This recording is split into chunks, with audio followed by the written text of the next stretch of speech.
आपके बच्चे सक्सेसफुल बन गए तो आपका परिवार आगे बढ़ जाएगा। आप पाखंड के अंदर में करोड़ों रुपए खर्च कर दो, मट्टी भोज के ऊपर में आप पूरे खड़े कर दो, आप बहुत बड़े मतलब 5 गांव को जिमा दो,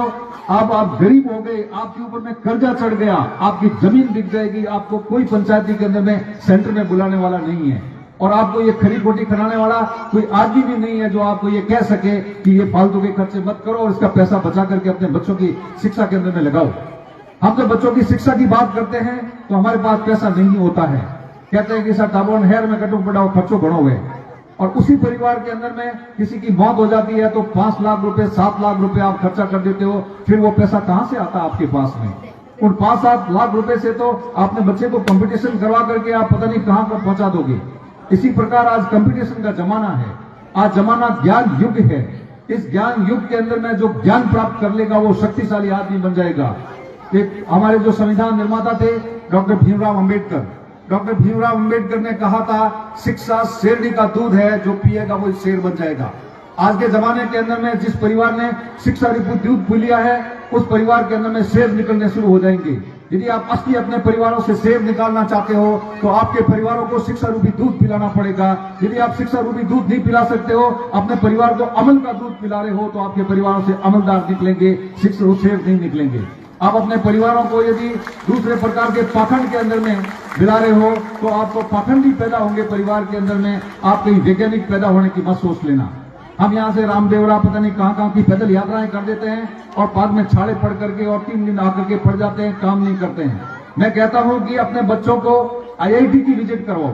अपने बच्चों को Indian institute of medical sciences के अंदर में विजिट कराओ, अपने बच्चों को इंडियन इंस्टीट्यूट ऑफ साइंसेज के अंदर में विजिट कराओ, बच्चों को बेंगलोर भेजो एजुकेशन टूर के ऊपर में, तो दुनिया देखेंगे, उनको पता लग जाएगा कि साइंस के कैसे कैसे इंस्टीट्यूशन है, एग्रीकल्चर विश्वविद्यालय क्या होता है, IIT क्या होती है, एम्स क्या होता है, इंडियन इंस्टीट्यूट ऑफ साइंस क्या होता है, Indian institute of statistical sciences क्या क्या होता है, भाभा ऑटोमेटिक रिसर्च क्या है, इसरो क्या है। हमारे बच्चों को ऐसे ऐसे इंस्टीट्यूशन में भेज करके उन बच्चों को दिखाओगे तब पता लगेगा कि अच्छा गांव के लोग यहां भी पहुंच सकते हैं, कंपटीशन करके मैं यहां भी पहुंच सकता हूं एक दिन, तो फिर बच्चों के मन के अंदर में प्रेरणा आएगी। जब बच्चों को पता ही नहीं है कि कहां जाना है तो बच्चे कैसे जाएंगे? हम बच्चों के लिए उस प्रकार का पैसा खर्चा नहीं करते हैं, उनको कहीं टूर के नहीं भेजते हैं, इसके साइंस के वालों के चक्कर में उसके संपर्क में नहीं लाते हैं, तो हमारे बच्चे तो फिर यहीं रहेंगे, अमल खाएंगे और वो चाय पियेंगे, बीड़ियां पियेंगे, हुक्का पियेंगे और वो पाखंडी बन जाएंगे। यदि आपको आज का जमाना के अंदर में जो आदमी संभला नहीं है, जो आदमी ये नहीं सोचा है कि शिक्षा में कहीं करना ऐसा पढ़ाई तो कहीं कौन, मैं तो भाटा नौकरने बाड़ेर में मेल देवा साथ में खणो घनी है, साथ में तो केरू में खणो माते मेल देवा, तो फिर भाई फिर तो ठीक है, फिर यहाँ आने की आपको आवश्यकता नहीं है, फिर यहाँ बच्चों को भेज करने की आप फिर तो आप खानों के अंदर में भेजो, 5वीं पढ़ा दो और खानों के अंदर में भेज दो, यहाँ बिठाने की आवश्यकता नहीं है। यदि आप चाहते हो कि वास्तव में आपका विकास हो तो शिक्षा रूपी जो बाण है उसको अच्छी तरह से आपको मजबूती से पकड़ना पड़ेगा।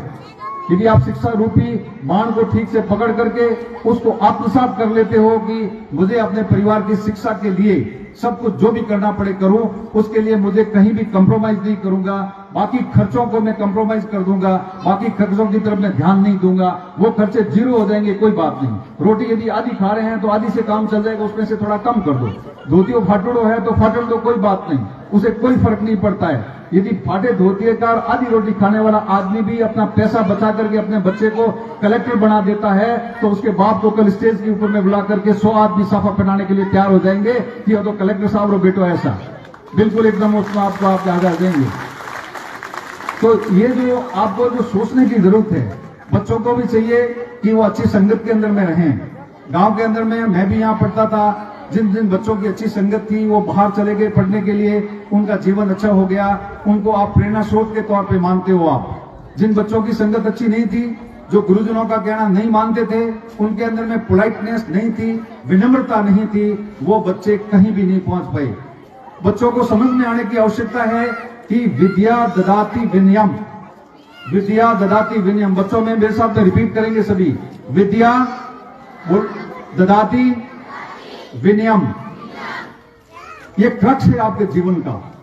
यदि विद्या प्राप्त करने के बाद आप विनम्र व्यक्ति नहीं बनते हो और बटन खोल करके चलते हो और मार साहब हम यकड़न बात करो, गाँव वाला हम यकड़न बात करो, गाँव वाला कोई कहे कि छोरो ठीक चलो रे और छोरो गाँव वाला जो आदमी मुंह तोड़ देते हो आप लोग, थोड़ो कौन लियो, थोड़े बाप रो कौन लियो, तो इसका मतलब है कि आप अपने खुद के पांव काट रहे हो।